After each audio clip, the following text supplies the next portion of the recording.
Giving away posters, giving away shirts. Get down there. I think we should be asking the crowd some questions or something, not just giving them away. Like, obviously, just dancing or something. We've got some giveaways down there. We'll be back on track very, very shortly once the track is cleaned up.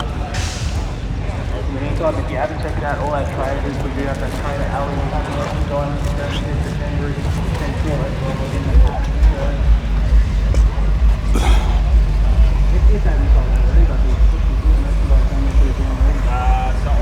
Here's the boss. Here's the one you go to media passes.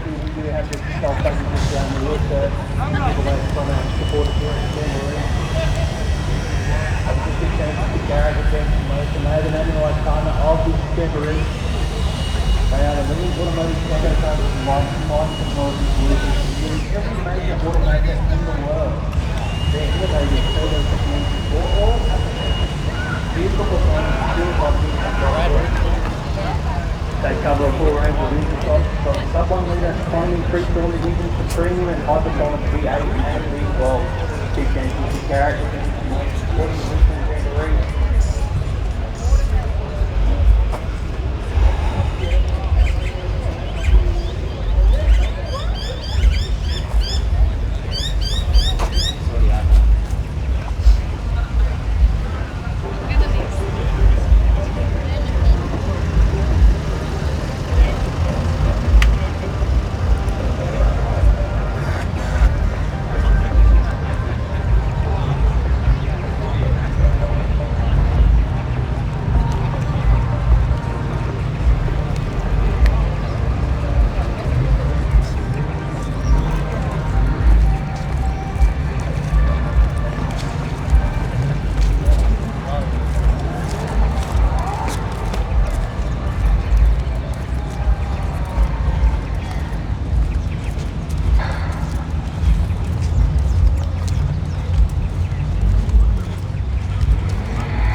playing that Black Betty bloody song. No way, I don't get no A from that. No, we ain't doing that.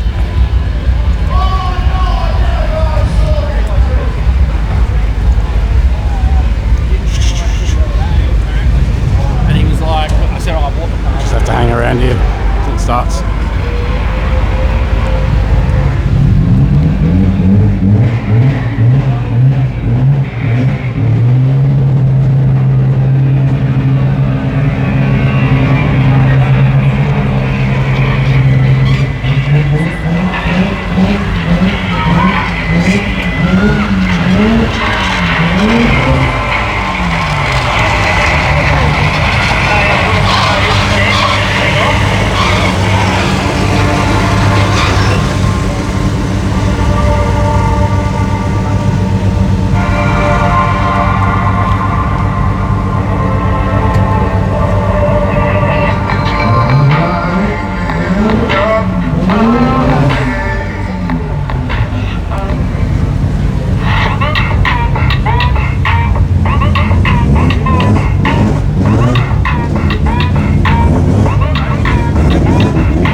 Welcome back to the Garrett Brisbane Jamboree for 2024, presented by Fuel Tech. My name's Rusty Gregory, joining me here on the mic is Mark Allen.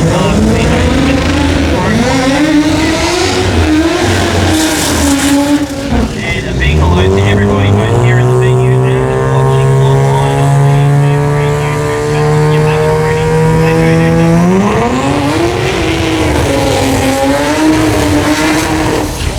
followers of the guests, the more following of the guests, the more we'll be able to do this and bring you all the action on YouTube. So we hope you're enjoying it.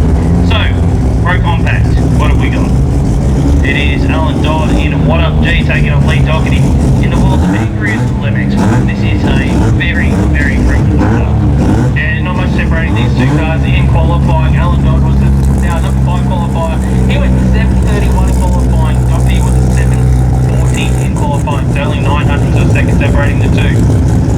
Lane choice went to Dodd. He's taken the rocket lane here at Willowbank Raceway. Lee Doherty, he's in the speed flow lane. He's meant to move forward in that Mazda MX-5.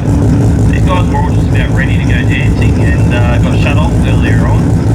We found a little bit of the slippery stuff on the racetrack, a little bit of cloud cover as well, that'll help them out. Yeah, it is very warm outside after going for a bit of a wander about 10 minutes or so ago. It's pretty hot there, 31 degrees today, which is crazy with the weather. No, not at all. Well, they moved Jamboree from September to this August, which is a little bit well decision, you know. They're getting more out of these cars, but round one and Pro Compact into the pre-stage.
Jurgen, though, on the other hand,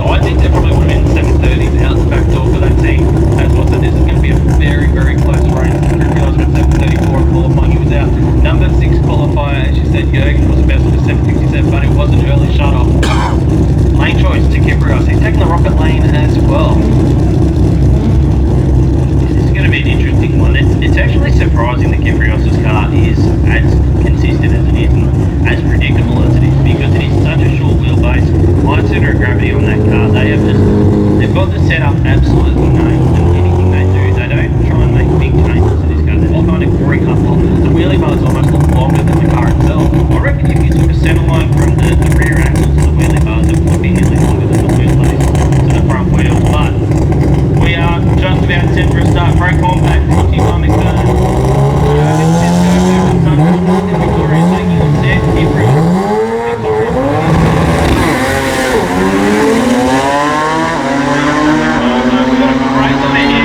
Side by side all the way through the finish line. I think Kiprios is going to get there. No, not quite. It is a whole shot win, a whole shot by a day and a half. A 7:47 for Piscopo beats a 7:23 from Kiprios. Wow. That is the best example of a whole shot win you'll see today. Jürgen gets the win by 13 thousandths of a second. Kiprios was over 2 tenths quicker, but the reaction time, Jürgen Piscopo, 117 to a 369. He was dragging through the beams. Rusty saw that. He almost red lit, but he didn't. It was green. He gets the win. Goes around the profile back. Wow. Wow. So, next matchup, the hitters just keep on coming. It is young Peter Rahayan, attack performance, fulfilling his destiny. Ridiculous.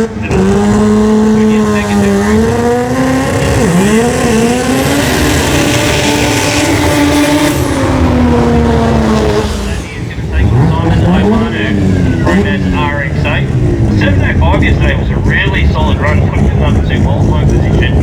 It's actually number 2 in 4 qualifiers, so on paper this is actually a pretty tight run. Yeah, only less than 2 tenths of a second separated these two cars in qualifying.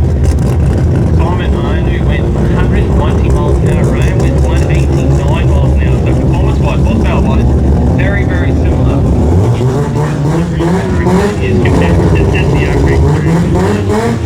You would think that he would be running a bunch faster at the other end of the racetrack, but yes, it just shows they got the same horsepower on board for Peter Rahayan or Iwano. That thing is absolutely slammed front. It's basically super slippery. And you've got the brick on the other side. Yeah, basically. Through the air.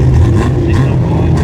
But it works. 189 miles per hour, nearly running in 6 seconds, so to be honest, certainly it was 10 seconds.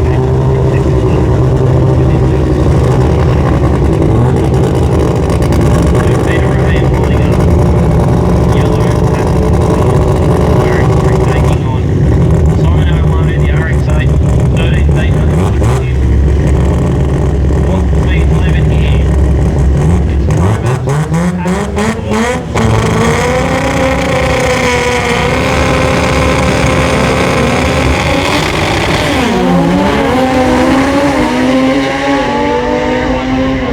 It's might be in front already. And he gets there at 7:27, takes the win for Iwano, a 7:27, 181 miles per hour, 752 from Rahayan. 184 miles per hour down a little bit, looked like it was going away a touch at the top end of the racetrack.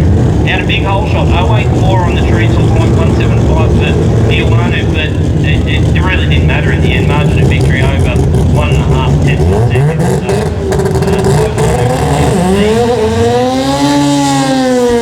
we move on to the next bit, which is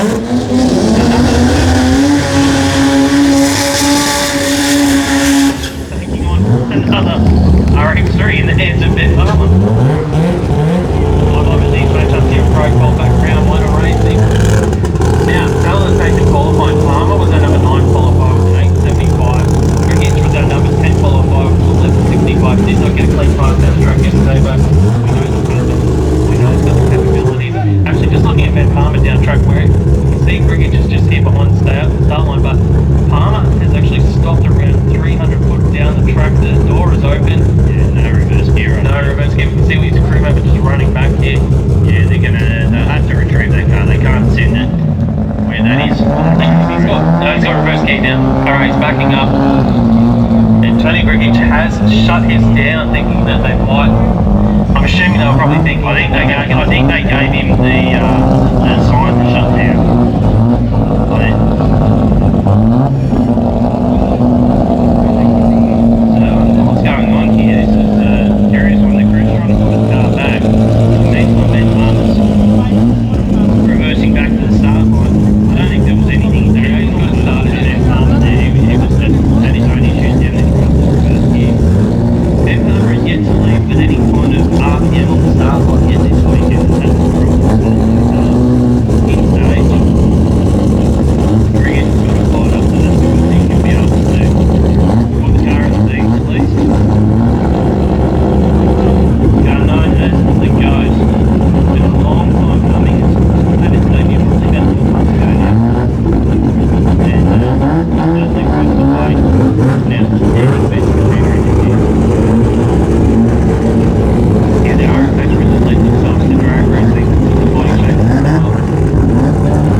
time around. Grigic, unfortunately, rolled the beams there, and it will not record at the time.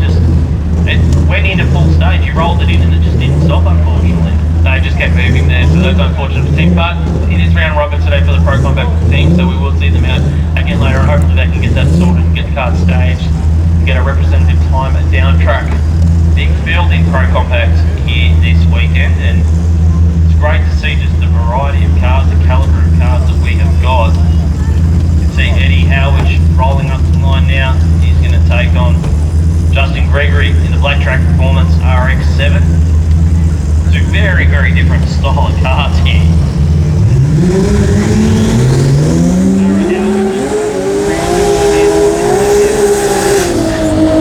Went deep into the sixes yesterday. Just waiting for our computer system to update. There we go, so we move into Pro Turbo now.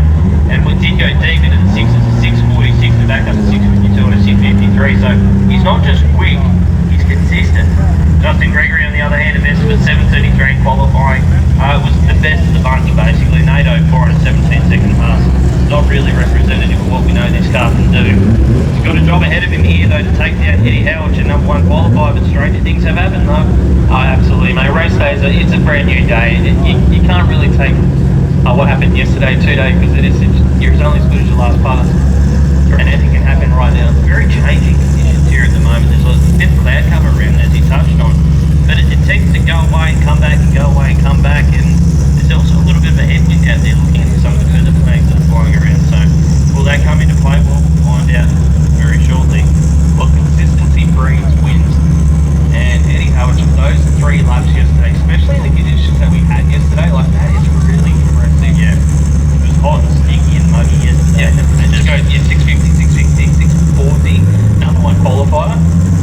Hats off to the team, but it is a new day.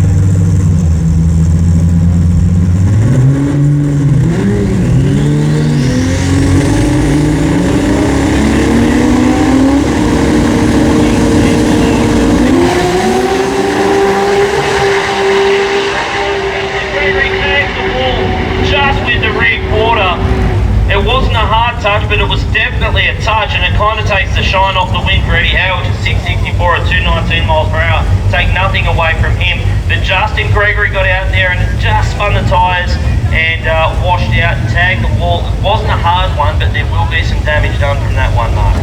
Yeah, I must admit, my eyes were actually over on the other lane at Howard's car, just watching it go down the track with that 664, so I missed Gregory just touching the wall. But you're saying it was just a light touch on the back half of the car there.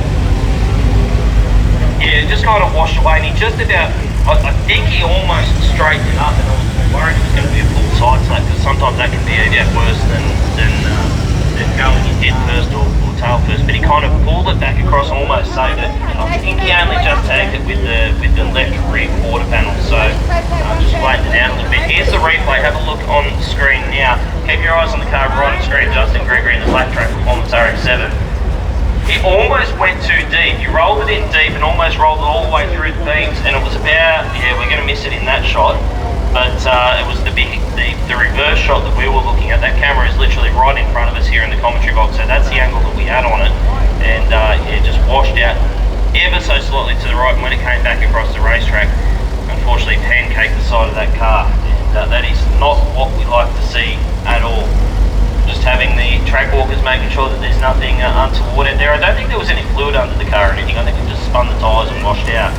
But either way, not the way Justin Gregory would want his Jamboree to go. Still got plenty more cars left to come through. It is Jason Payne and Jared Blair up next. Jared Blair, the King Kong Racing Supra, and Jason Payne, the TurboTech Skyline out of Branyan in Queensland. Well, we were just talking up how consistent Eddie Howard was yesterday, but have a look at Jason Payne's ETs from yesterday. 658, 657, 652. Yeah. Mate, number 1 and 2 in qualifying, and those guys didn't miss a beat yesterday. That is really impressive. Top sportsman, here we come, dial your own. Just paid the 650 on the side and just changed the 100. But the conditions that we were faced with yesterday, you know, like just to have those sorts of vehicles with the sort of power that they've got, and to run those sort of numbers, just it really is impressive.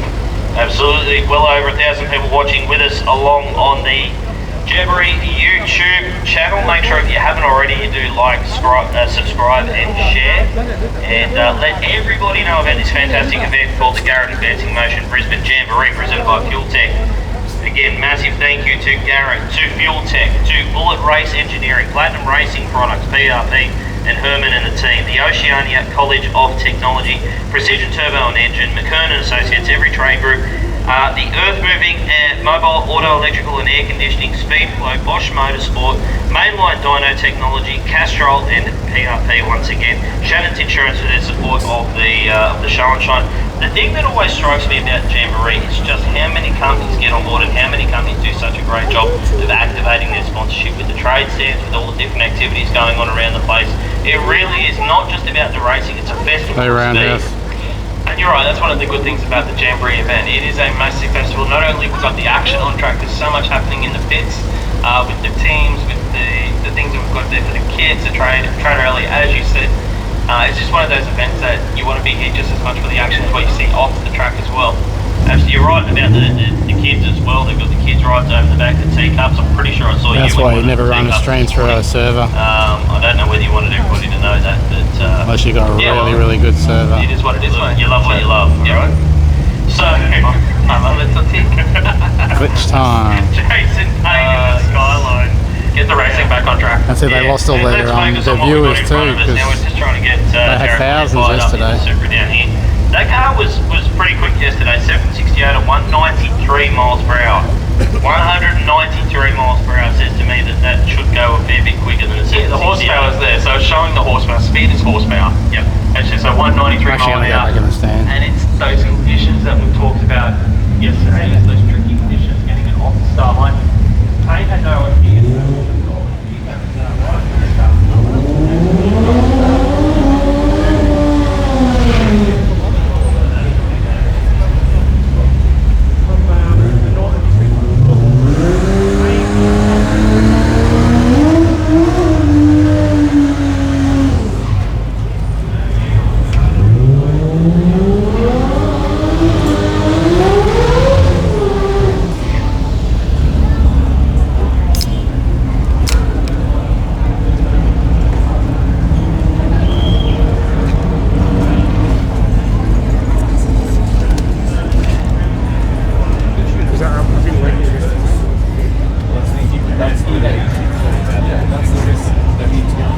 That's probably mine.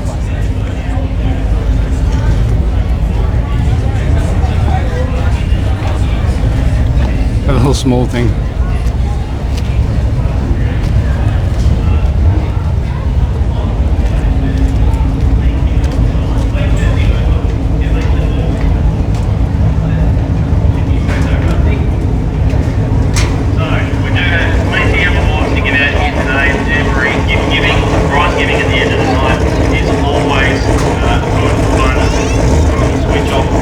Seriousness of the racing that we've got in front of us, but it is for a turbo Jason Payne.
solid pass for him.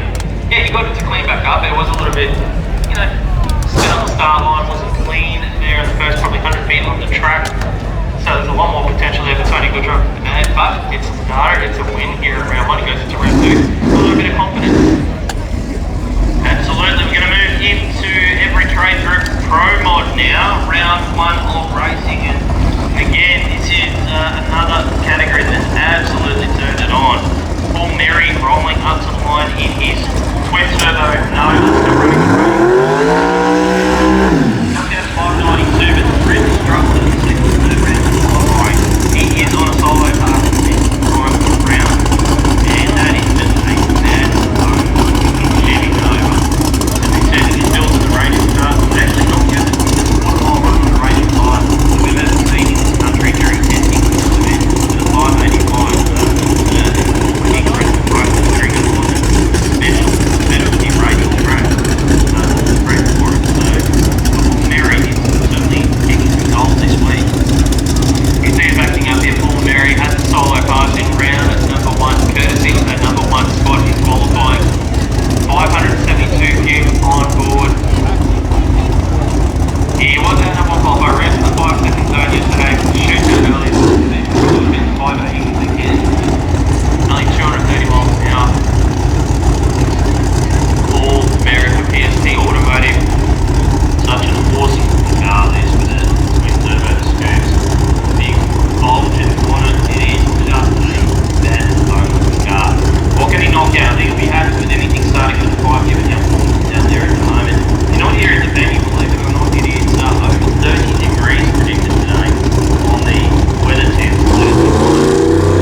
had a bit of an inkling.